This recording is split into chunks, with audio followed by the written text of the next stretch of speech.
Avvicinandomi verso i fuochi, i fornelli, neanche il tempo di arrivare, stavo rischiando di rimanere ustionata, vedo ste fiamme venire fuori improvvisamente, altissime, incontenibili. Io stamattina sono sceso verso le 7:15, volevo farmi il tè e non sono riuscito, perché le fiamme del fornello erano troppo alte. Ho acceso il fuoco qua, era come se fosse fiammosidrica che usciva. Sì, molto alto. Mi ha chiamato mia figlia, le ho detto che stava prendendo fuoco la cucina, è corsa e nel frattempo mi sono ricordata che c'era un estintore in garage.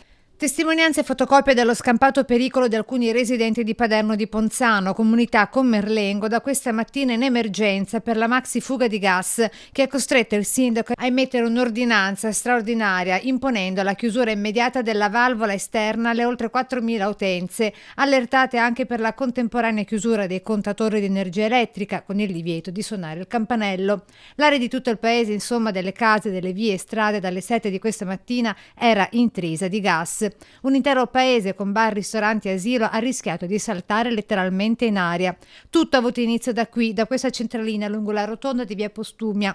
Si è rotta una conduttura per la pressione del gas, aumentata da 0,3 atmosfere a 3 atmosfere. Significa che si è sprigionata una colonnina di gas impazzita e alta oltre 30 metri. Gas che usciva dai piani cottura anche senza che i fuochi venissero accesi, come ci racconta questa mamma, oggi a casa dal lavoro per organizzare la festa di compleanno della bimba di 7 anni. L'unica paura era mia figlia in camera, che non è grandissima la casa, per cui la paura che si espandessero queste fiamme e che arrivassero dall'altra parte, e la cosa che mi ha un po' aiutato è stato urlare e sono arrivati i soccorsi dei vicini fortunatamente, ma per 15 minuti continuava a prendere fuoco perché c'era una fortissima fuoriuscita di gas. 2 l'ordinanza del sindaco con cui è fatto obbligo di ventilare anche le abitazioni, i locali, evitando l'utilizzo di tutti i dispositivi elettrici. Qui la gente chiede aiuto ai pompieri, disposti con l'unità mobile proprio sul luogo della fuga di gas. E abbiamo chiuso, tutto chiuso, elettricità pure, quindi insomma adesso sentiamo un po' di puzza di gas, chiediamo un controllo e basta. Fin dai primi minuti con cui è stata dichiarata l'emergenza nell'intero territorio comunale sono transitati mezzi provvisti da altoparlanti per diffondere la notizia ai residenti, ora senza gas, corrente e senza acqua.